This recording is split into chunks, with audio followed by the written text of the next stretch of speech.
Welcome to the Deep Dive. This is where we take your sources, maybe articles, research, even your own notes, and we really dig in to pull out the most important bits of knowledge and insight. Yeah, think of it as kind of a shortcut, a way to get genuinely well-informed on something specific. Exactly. We try to find those surprising facts, maybe a little humor, keep things interesting. And every deep dive, it's custom made for you, our listener. We tailor it based on the sources provided for each dive. So today we're jumping into something really fascinating. The Histories by Herodotus. The ancient Greek guy often called the world's first historian. The father of history, yeah. But here's a hook, the paradox, right? Yeah. How could the father of history also be, dismissed by some people back then as basically a chatterbox, a garrulous raconteur? And even worse, accused of falsifying facts. It sounds like a major contradiction. Totally. So our mission today is to unpack that. We want to understand Herodotus' unique method. It was pretty radical for its time, actually, for digging into historical truth. And we're also going to explore some of the deeper stuff woven into his stories, the philosophical ideas, the cultural insights. Right. And crucially, we're going to break everything down really clearly. Like, assuming you're totally new to Herodotus, we'll use simple definitions, analogies that make sense, step-by-step explanations. We want you to really get it. And just to be super clear, everything we talk about today, it's pulled directly, meticulously, from the source we were given, the excerpts of Herodotus Histories Lub.pdf. Yep, we're sticking only to what's in those pages. Yeah. No outside opinions, no modern spin, just Herodotus in his own context as presented in the source. Straight from the horse's mouth, so to speak, or at least from the Loeb edition's presentation of it. And trust us, even just within these excerpts, there's so much incredible stuff. Get ready for some definite aha moments. Yeah, some surprising facts, but also wisdom that honestly still feels relevant today. Things about human nature, society. Absolutely. It sheds light on the ancient world, sure, but it also gives you new ways to think about things now. Okay, ready to dive in? Let's do it. Okay, so let's start with that title, Father of History. It just feels so established, but then you hear about the early criticisms, and it jars, doesn't it? It really does. For centuries, actually, he wasn't universally acclaimed. He was often dismissed as, well, unreliable.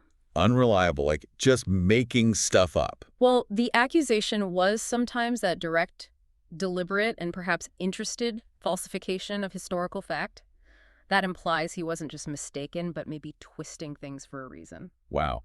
And you mentioned specific critics, like Plutarch. Exactly. Plutarch, a hugely influential writer later on, was particularly scathing. He used the word malignity to describe Herodotus's work. Malignity. That suggests ill will, like he was intentionally being malicious in how he wrote history. Okay, so that's a pretty harsh judgment. How did we get from that to him being revered as the founder of history? What shifted? How do modern researchers see him now? It's a great question, and it points to a really important shift in historical scholarship. Basically, those early attacks, as our source material notes, were hardly ever based on solid evidence. So, just opinions, or maybe rivalries. Probably a mix of things. Rivalries, political disagreements back then, maybe just a fundamental misunderstanding of what Herodotus was actually trying to do. His method was different. Okay. And here's the irony. Modern research, the kind of deep critical study of the past, it actually began by discrediting Herodotus, or at least rigorously questioning him. So they started out skeptical, too. Very much so.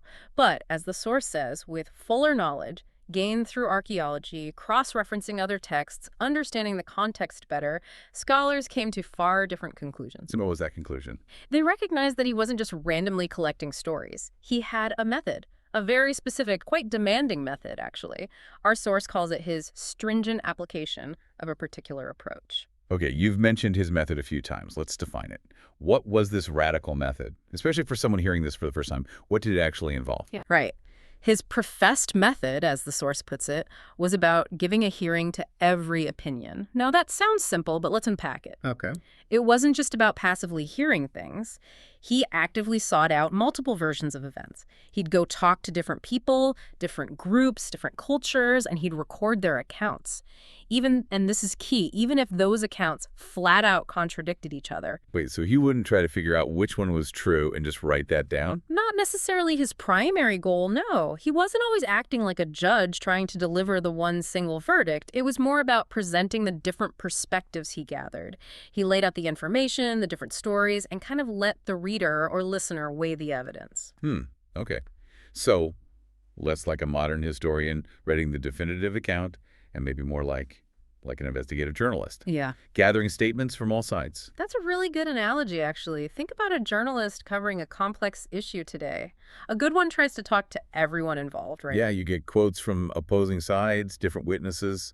Exactly. And they present those different viewpoints, often side by side, letting the audience see the different angles.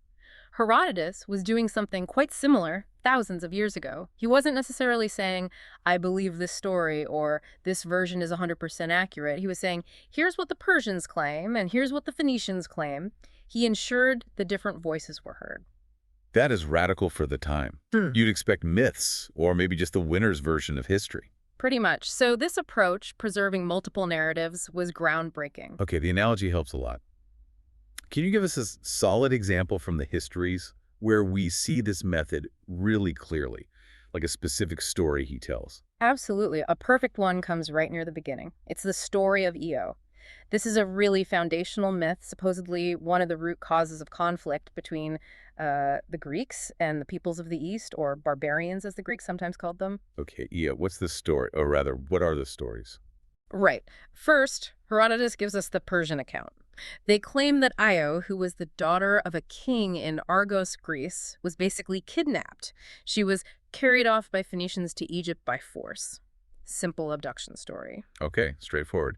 Forceful act by foreigners. But then Herodotus immediately says, and this is the crucial part, the Phoenicians do not tell the same story about Io as the Persians. He flags a disagreement right away. Here it comes.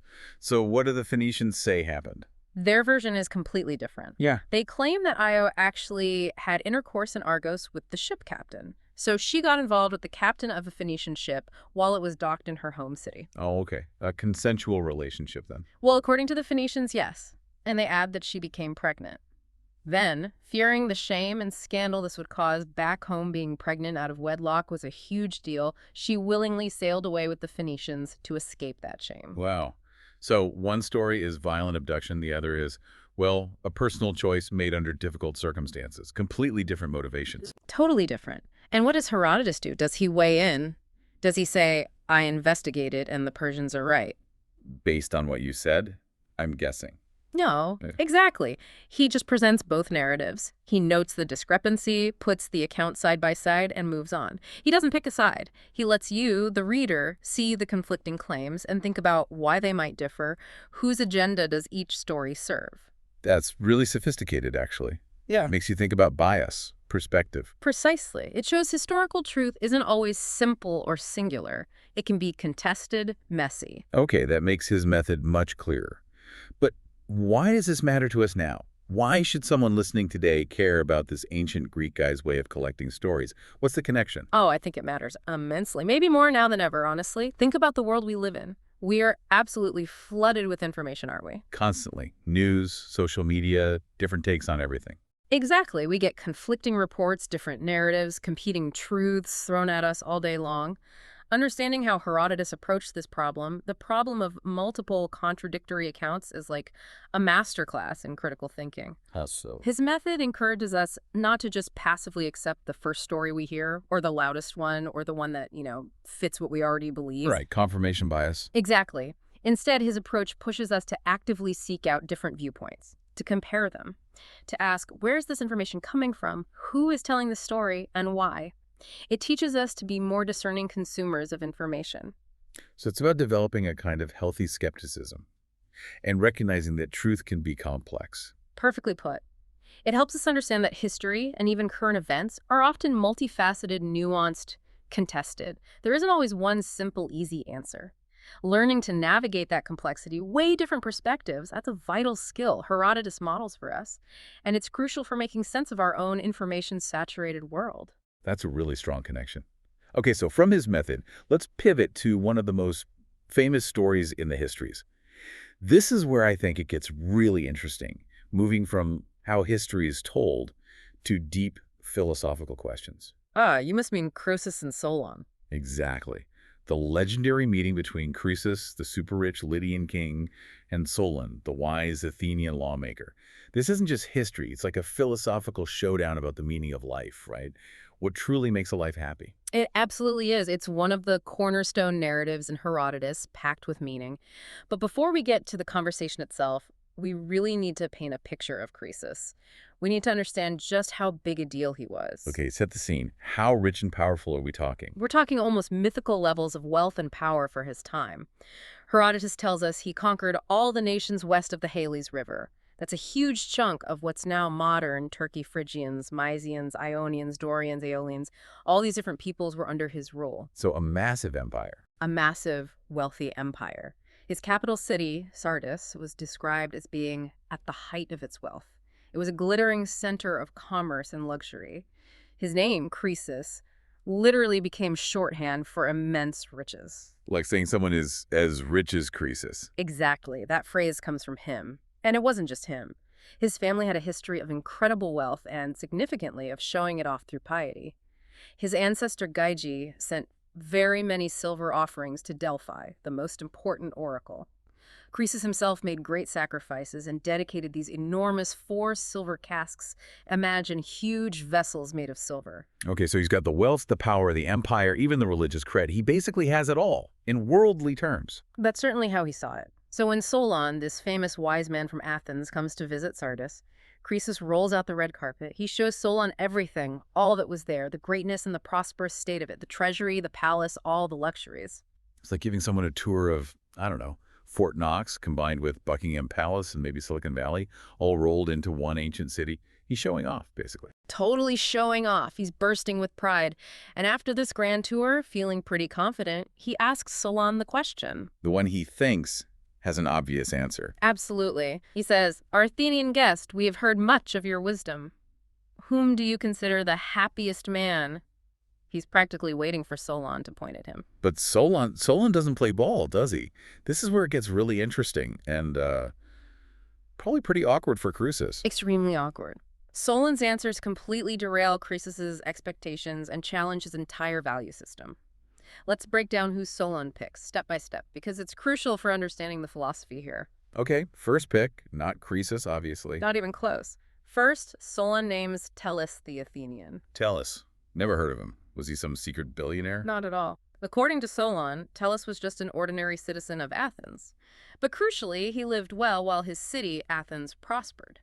He had fine children and grandchildren, and importantly, they all survived him, meaning his family line continued.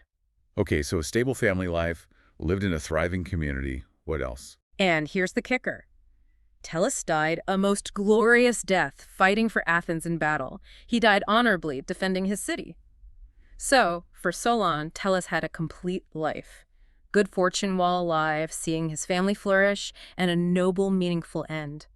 That combination made him truly happy in Solon's eyes. Wow. Okay, so happiness isn't about gold. It's about civic virtue, family, honorable death. That's already a huge contrast to Croesus. A massive contrast. Croesus must have been stunned, but Solon wasn't finished. He had a runner-up who was second happiest. Second place, according to Solon, went to 2 young men from Argos, brothers named Cleobus and Biton. Okay, Cleobus and Biton, what was their story? More soldiers? No, their story is about piety and strength. Herodotus says they had sufficient wealth, so comfortable, but not mega rich like Croesus, and they had great strength of body. Physically strong, Cass. Very. The story goes that their mother was a priestess and she needed to get to a festival. But the oxen that were supposed to pull her cart hadn't arrived. It was a long way, Miles. What did they do? Get this. The brothers, Cleobus and Biton, put themselves under the yoke. They literally harnessed themselves to their mother's cart like oxen and pulled her all the way to the festival themselves. An incredible act of devotion and physical effort. Whoa, that's intense dedication. Absolutely. After they arrived, everyone praised them, they sacrificed the gods, they feasted, and then, tired from their efforts, they lay down to sleep in the temple itself and never rose up more, but here ended their lives. They just died in their sleep. Yes. Right after this amazing act. Yes. A peaceful, seemingly divinely favored end right at the peak of their honor. The people of Argos were so impressed they commissioned statues of the brothers to be placed at Delphi, the holiest site. Okay, so again, Solon's picks aren't about wealth or power in the way Croesus understands it. Right. Tellus had honor and a good death. Cleobus and Biton had piety, strength used for good, and this kind of blessed end. Exactly. Solon is clearly not looking at a bank balance or a list of conquered lands. He's looking at the quality of a life lived, the virtues demonstrated, and crucially, how it ends. It's about the whole arc, not just the current peak. It's like he's saying you can't judge a book by its cover, or maybe you can't judge it until you've read the last page. That's a perfect way to put it. He emphasizes that one's ultimate fate, not just present circumstances, is key to defining happiness. So Croesus, hearing all this, he must have been furious, right? His immense wealth being called so worthless compared to these guys. Oh, he was livid. Herodotus says he responded in anger. He just couldn't comprehend how his obvious, overwhelming prosperity wasn't seen as the pinnacle of happiness. He felt slighted, insulted. And this is when Solon drops the really famous line, the big warning. This is it. Solon looks at the angry king and delivers the killer blow, philosophically speaking. It is impossible for you to know before you die whether you have been truly happy. He then elaborates, explaining, no man can be called happy until he is dead. Okay, unpack that for someone new to this idea. Why can you only judge happiness after death? What's the core concept? The core concept is what we might call fortune's instability. It's the idea that life is unpredictable, constantly changing. Solon points out that many who are wealthy are not happy, and many who are not rich are happy. Wealth doesn't guarantee happiness, and lack of wealth doesn't preclude it. Okay, makes sense. But the deeper point is that life is full of ups and downs, unexpected twists, potential disasters lurking around the corner. You might be on top of the world today, like Croesus, but tomorrow, who knows? Catastrophe could strike, your wealth could vanish, your power could crumble, tragedy could befall your family. So until your life is actually over, the story isn't finished. You don't know the final tally of good versus bad fortune. Exactly. True happiness, in Solon's view, isn't just feeling good right now because you're rich. It's about the entirety of your life, judged at its conclusion. Did you live virtuously? Did you endure hardships with dignity? Did you reach a peaceful end beyond the reach of further calamities? Only then, looking back at the completed life, can you say if someone was truly happy or fortunate. Wow. So the big philosophical takeaway is this idea of fortune being fickle, unstable, and that true happiness isn't just about your current status or possessions, but about the whole story, the completed life, judged only at the end. That's heavy, especially for a king like Croesus. It's a profound challenge to his entire worldview. And tragically, as Herodotus shows us, Solon's warning would prove devastatingly accurate for Croesus himself. Right. So let's follow that thread. Solon's words about life's unpredictability would really come home to roost for Croesus, don't they? Especially through his dealings with oracles. This whole section raises big questions about how we interpret things, how our own desires can blind us. Absolutely. This is where the story takes a tragic turn, and Herodotus masterfully weaves together themes of fate, human error, and divine will. Despite Solon's very clear warning, Croesus, still riding high on his power and wealth, maybe even trying to prove Solon wrong, decides to test the great oracles. Test them. How? He devised a clever simultaneous test. He sent messengers out to all the major oracles of the known world, Delphi, the shrine of Amphiaraus, others too, gave them precise instructions. On the 100th day after leaving Sardis, they were all to ask their respective oracles the same question. What is King Croesus, son of Alyattes, doing right now? Whoa. That's a specific question. Only Croesus would know the answer. What was he doing? He was doing something deliberately bizarre and unpredictable. He was cutting up a lamb and a tortoise and boiling them together in a bronze cauldron. A lamb and a tortoise. Okay, yeah, nobody's guessing that. Did any oracle get it right? Two did. The Oracle of Amphiaraus gave a correct poetic description, but the most famous, the Oracle at Delphi, the Pythian priestess, nailed it exactly, describing the smell of the boiling lamb and tortoise in the bronze pot. Incredible. So Croesus is convinced Delphi is the real deal. Totally convinced. Now he trusts Delphi implicitly. So he sends lavish gifts, tons of gold and silver, and asks the crucial follow-up question. Should he attack the rising Persian Empire under Cyrus the Great? And this is where he gets that infamous prophecy. This is it. The priestess at Delphi gives him the answer. If he should send an army against the Persians, he would destroy a great empire. Destroy a great empire. Yeah. Okay, hearing that, if you're Croesus, brimming with confidence, already having conquered so much, you'd think, great, I'm going to crush the Persians. Yeah, that's exactly how he took it. Herodotus says Croesus was greatly pleased with the oracles, and he was fully persuaded that he would destroy the kingdom of Cyrus. He heard exactly what he wanted to hear. It's classic confirmation bias, isn't it? Yeah. His desire for victory totally colored his interpretation. Textbook case. He never stopped to consider the ambiguity, which, great empire. The prophecy didn't explicitly say Persia's empire. It could just as easily mean His own, the Lydian Empire. Oh, man. precisely. It's a masterclass in how easily we can be misled by ambiguous language, especially when our own hopes and ambitions are involved. And wasn't there another weird prophecy, too? Something about a mule. Yes. He asked Delphi one more time, seeking extra reassurance, basically asking how long his rule would last. The Pythian priestess gave him another cryptic riddle. Lydian, beware of the day when a mule is lord of the Medians. Then with thy delicate feet by the stone-strewn channel of Hermus flee for thy life, nor abide nor blush for the name of a craven. A mule ruling the Medes. What on earth could that mean? Sounds impossible, so maybe Croesus thought his rule would last forever. That seems to be exactly how he interpreted it. He thought, a mule will never rule the Medes, so my kingdom is secure forever. But again, he missed the metaphorical meaning. Okay, so what was the hidden meaning? Who was the mule? Herodotus explains it for us. Cyrus, the Persian king, was the mule. Why? Because his mother, Mendane, she was the daughter of the Median king Astyages. But his father was a Persian, considered of lower status by the Medes at the time. So Cyrus was of mixed heritage, half Mede, half Persian. Like a mule, which is a hybrid of a horse and a donkey. Oh, wow. Exactly. So the prophecy was warning him.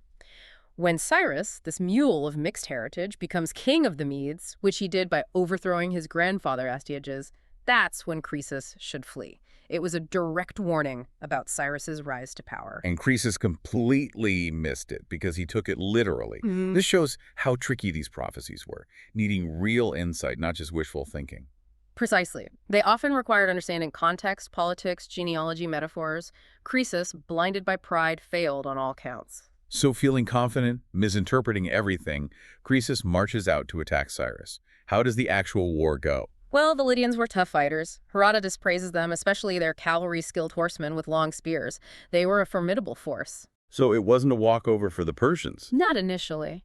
But Cyrus, or rather one of his advisors, a Mede named Harpagus, came up with a brilliant, unconventional tactic. He knew Lydian strength lay in their cavalry, so he took all the camels from the Persian army's baggage train. Camels. What good are camels in a battle? But horses hate camels.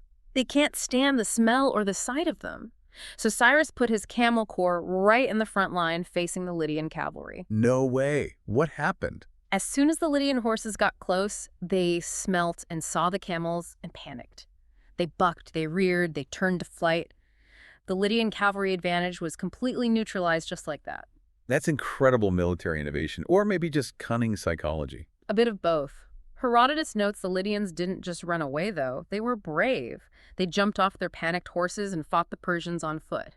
But ultimately, they were defeated in the field and forced back inside the walls of their capital, Sardis. And Sardis was supposed to be impenetrable, right? How did it fall? It was considered incredibly strong, especially its Acropolis, a steep, rocky citadel. But history, or perhaps fate, had a twist.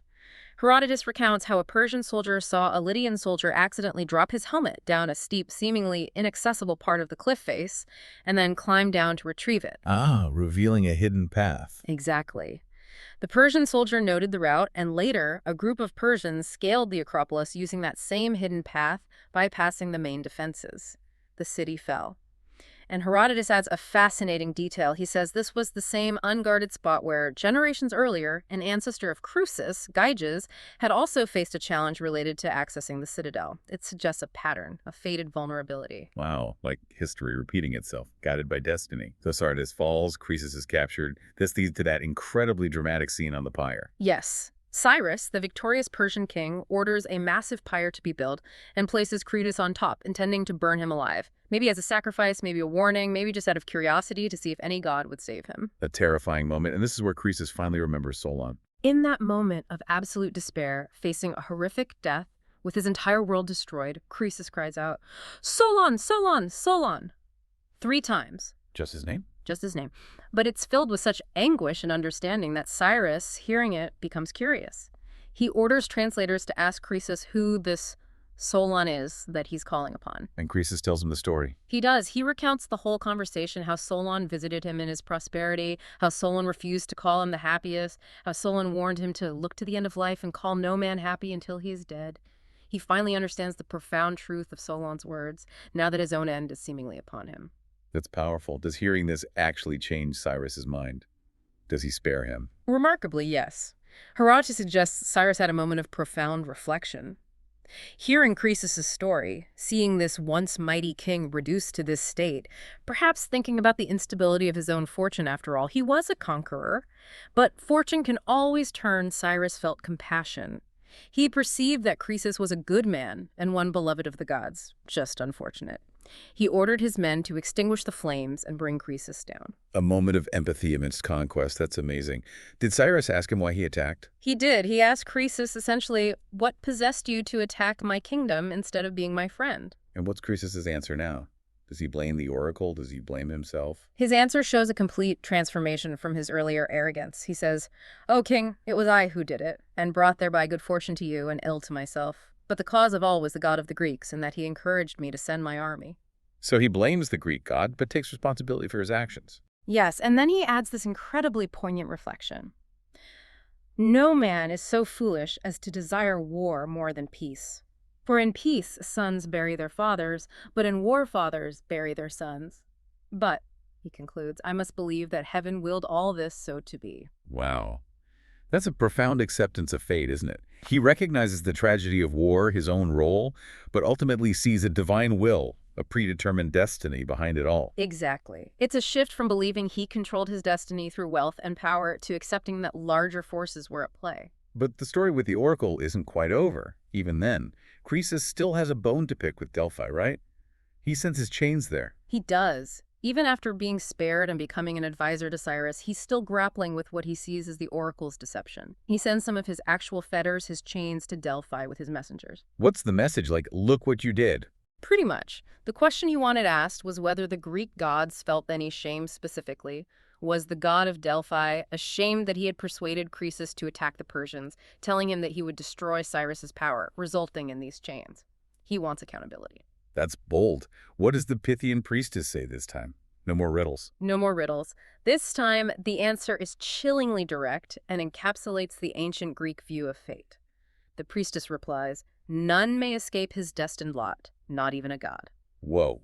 So fate is absolute, even for the gods themselves. That's the message. And she elaborates specifically for Croesus. She says the god, Apollo at Delphi, actually tried to help Croesus, tried to delay his downfall, but couldn't fully overturn fate. And crucially, she explains why this fate befell Croesus. It wasn't just his own hubris or misinterpretation. He was paying for an ancient crime committed by his ancestor, Gyges, 5 generations earlier. Gyges, the one who sent silver offerings? What crime did he commit? Gyges had usurped the throne. He had murdered the rightful king of Lydia, Candiles, who belonged to the Heraclidae dynasty, and seized power, found in Croesus's Myrmnad dynasty. The oracle had predicted back then that vengeance for the Heraclidae would fall upon the 5th descendant of Gyges. And Croesus was the 5th descendant. Oh my goodness. Exactly. So according to Delphi's explanation, Croesus's downfall was ultimately unavoidable, destined generations ago as retribution for his ancestors' crime. His own actions, his misreading of the oracles, were merely the means by which this preordained fate was fulfilled. Okay, so the ultimate philosophical takeaway from this whole epic saga is incredibly deep. It's about fate or destiny being this potentially inescapable force, maybe woven into the fabric of the universe. Human actions, choices, even prophecies seem to operate within that larger framework, and sometimes you're paying for things done long before you're born. It's a complex interplay. Did Croesus have free will? Yes, he chose to test the oracles, he chose to attack. But were the consequences predetermined? The narrative strongly suggests so. It's a powerful exploration of agency, destiny, and the long reach of the past. That is a lot to think about. Okay, let's shift gears slightly, because the Histories isn't just about kings and battles and fate. You mentioned Herodotus is also like our tour guide to the ancient world. He describes all these different cultures. Yes, absolutely. This is another area where he was truly pioneering. He wasn't just a historian. He was arguably the world's first ethnographer, a systematic observer and recorder of different cultures, customs, and beliefs. Ethnographer, meaning someone who studies and writes about different human cultures. What stands out about how he does this? Does he judge everyone by Greek standards, like, oh, those guys are weird? That's what's remarkable. Mostly, he doesn't. Of course, he's writing for a Greek audience, so there's an implicit comparison sometimes. But overall, he approaches these diverse cultures with genuine curiosity. He often describes practices that must have seemed incredibly strange or even shocking to Greeks, but he does it, usually, without overt judgment. He just reports what he saw or what he was told, trying to understand the why behind it, highlighting the sheer variety of human life. That sounds surprisingly open-minded for his time. Let's talk about some examples. The Egyptians clearly fascinated him. What did he find so intriguing there? Egypt was ancient, even to him, right? Oh, completely. He was amazed by Egypt, its antiquity, its stability, its unique environment. He spent a huge amount of time discussing the Nile River, for instance. He was perplexed by its flooding cycle. Why did it rise in the summer precisely for 100 days from the summer solstice, when other rivers shrank? Did he figure it out? No, and he admits it. He says, none of the Egyptians could tell me anything definitive, despite their long history with the river. He discusses theories. He heard one about winds, another about the sun drawing water as it passed over Libya, and he even offers his own quite complex hypothesis involving the sun's winter course. But ultimately, he acknowledges the mystery. He also correctly describes the Nile Delta as being built up over millennia from the river's silt deposits. So a natural wonder he tried to understand scientifically almost. What about their culture, their religion? You mentioned they were intensely religious. Intensely's putting it mildly. He says their religious observances are innumerable. He notes the extreme focus on purity, especially for priests. They had to shave their entire bodies daily, wear only freshly washed linen clothes, and bathe in cold water 4 times a day, twice during the day, twice at night. Wow, that's dedication. And their relationship with animals was also unique.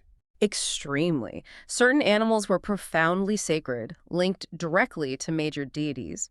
Cows, for example, were sacred to Isis, who is often depicted with horns like a cow. Rams were sacred to the Greeks called Zeus, but the Egyptians associated with Mendes. Goats were sacred to Pan, also linked to Mendes. So different animals tied to different gods. Were some animals just off limits entirely? Swine, pigs were generally considered unclean. They were only sacrificed on very specific occasions related to the moon and Dionysus, and the reverence for some animals went incredibly far. Herodotus states there was a death penalty for intentionally killing an ibis or a hawk birds considered sacred. A death penalty for killing a bird. That shows incredible reverence. And wasn't there that wild story about cats? Yes, the cat story. It's one of the most vivid examples of their values. Herodotus reports that when a house caught fire, the Egyptians' primary concern wasn't putting out the fire or saving their property. It was preventing the household cats from running into the fire. Wait, they were worried the cats would run towards the fire. Why? Apparently, the Egyptians believed the cats were somehow drawn to the flames, or perhaps that they felt a duty to perish with the household. Herodotus says the Egyptians would stand guard, letting the house burn, just to save the cats. And if a cat did manage to slip past and leap into the fire, it was considered a terrible omen and caused great mourning. That's mind-boggling. Saving the cat is more important than saving the house. It speaks volumes about their priorities and how sacred cats were. It really does. It's a detail that makes you realize you're dealing with a fundamentally different worldview. Absolutely. What about other aspects of Egyptian society, like medicine? He notes something very advanced for the time: medical specialization. He says, the practice of medicine is so divided among them that each physician is a healer of one disease and no more. So like today, you have eye doctors, dentists. Exactly like that, but maybe even more specialized. He mentions doctors for the eyes, for the teeth, for the belly or abdomen, and even specialists for hidden diseases, which might mean internal medicine or things not easily diagnosed. That's fascinating. Like having a doctor who only treats, I don't know, left elbows. It shows a sophisticated, organized approach. And then there's the most famous Egyptian practice of all. Yeah. Mummification. How does Herodotus describe that? Can you break it down simply? He gives quite detailed accounts describing 3 main methods based on cost, which tells us about social hierarchy too. Okay, let's start with the deluxe version, the most expensive one. Right, the top tier method. First, they'd use a hooked iron tool to pull the brain out through the nostrils. Not pleasant to imagine, but effective. Yokes. Okay, brain removed. What next? Then they'd make an incision in the side of the abdomen and remove all the internal organs: stomach, intestines, liver, lungs. These were often cleaned, treated, and stored separately in special containers called canopic jars. The heart was usually left in place, as they believed it was the seat of intelligence and needed for the afterlife. Okay, so the body cavity is empty. Pretty much. They'd clean it out, often with palm wine, and then pack it full of aromatic substances, things like crushed myrrh, cassia, other spices, but not frankincense, he notes. This helped preserve it and counteract odors. Spices inside the body. Then what? Then came the crucial drying stage. The body was covered completely in natron, which is a natural salt mixture found in Egypt. It acts as a powerful desiccant, drawing out all the moisture from the tissues. The body stayed in the natron for up to 70 days. 70 days, that's a long time. It ensured thorough preservation. After 70 days, the body was washed, the temporary packing might be removed and replaced with linen or sawdust, the incisions sewn up, and then the whole body was meticulously wrapped in strips of fine linen cloth, often coated with resin. And that's your mummy, ready for the tomb. Wow, that's an incredibly elaborate process. What about the cheaper methods for people who couldn't afford all that? The second, middle-cost method skipped the incision. Instead, they used syringes to inject cedar oil into the abdomen through the anus. The cedar oil supposedly dissolved the internal organs. Dissolve them. That's what Herodotus reports. The body was then placed in natron for the 70 days. Afterwards, the oil was drained out, bringing the liquefied insides with it. The natron would have eaten away much of the flesh, leaving mainly skin and bones, which were then likely wrapped. Okay, still pretty involved, but less invasive. And the third, cheapest method. The simplest one. For the poorest people, the body cavity was just rinsed out, maybe with an enema, and then the body was put in natron for 70 days. No removal of organs, no special oils or spices, just the drying power of the salt. It offered basic preservation without the expense. It's fascinating how the method reflects social status, but the core goal seems the same: preserving the body. Clearly tied to their beliefs about the afterlife, needing the physical form. Absolutely. It underscores the centrality of their funerary beliefs. And Herodotus doesn't stop there. He even speculates about Egyptian influence on Greek religion itself. Oh, right. You mentioned that earlier. What was his theory about the Greek gods? It was pretty radical.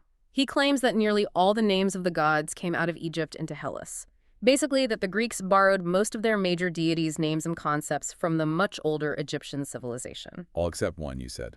Right. He makes an exception for Poseidon, god of the sea, whose origins he traces to Libya instead.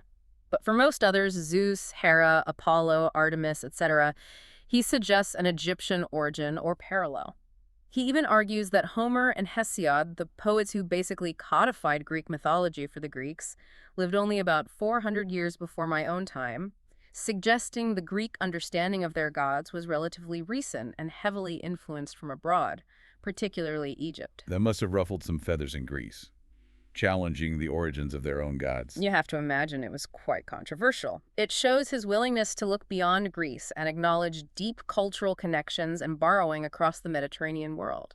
Okay, so from Egypt, this ancient, settled, river-based, highly religious society, Herodotus also takes us somewhere completely different: the lands of the Scythians. Tell us about them. The Scythians are almost the polar opposite of the Egyptians in Herodotus's account. They were nomadic peoples living on the vast steppes north of the Black Sea. No cities, no settled agriculture in the way the Egyptians or Greeks knew it. Nomads.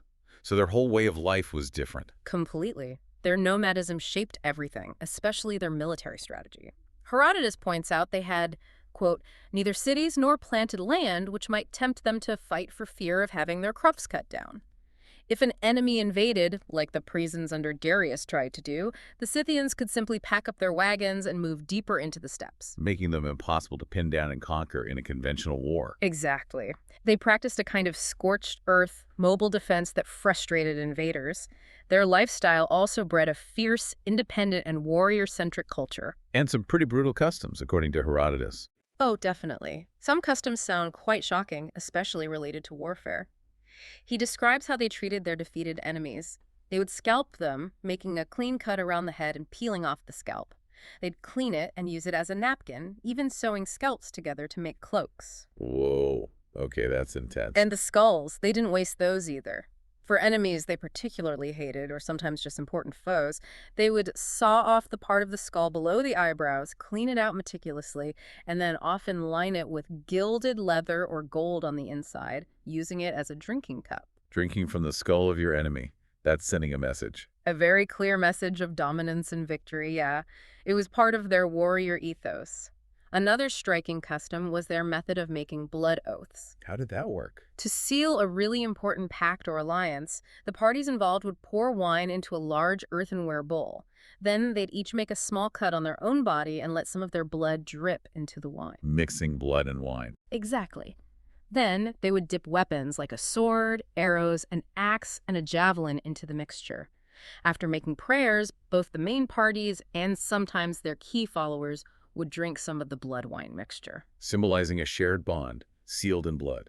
Very visceral. Extremely visceral, it represented an unbreakable commitment, sharing literally the same lifeblood. Did they have unique religious beliefs too? Anything about the afterlife? Yes, particularly one group Herodotus discusses, the Getae.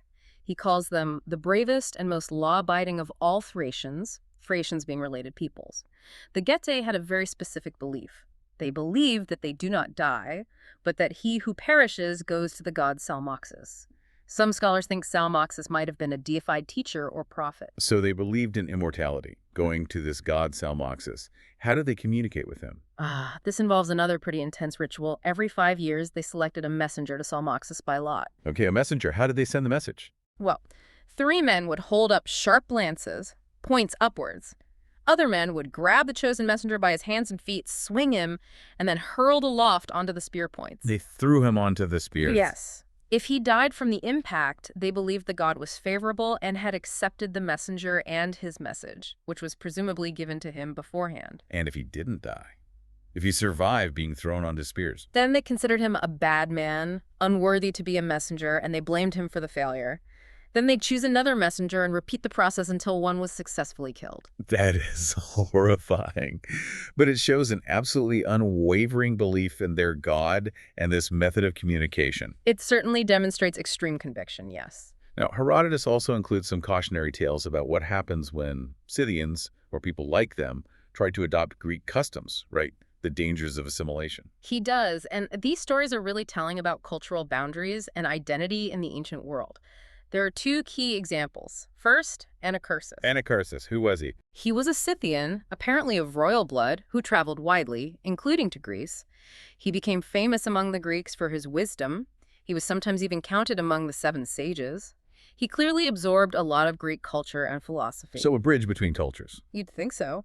But when Anacharsis returned to Scythia, his own brother, the Scythian king Saulius, found him performing a religious ceremony in honor of the Greek mother goddess Cybele, using Greek rituals he'd learned abroad.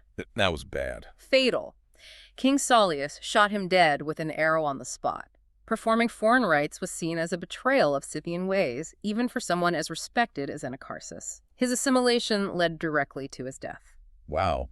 A harsh lesson. What's the other example? The story of Siles. He was actually a Scythian king whose mother was Greek. He grew up bilingual, fluent in Greek language and customs. He secretly preferred the Greek way of life.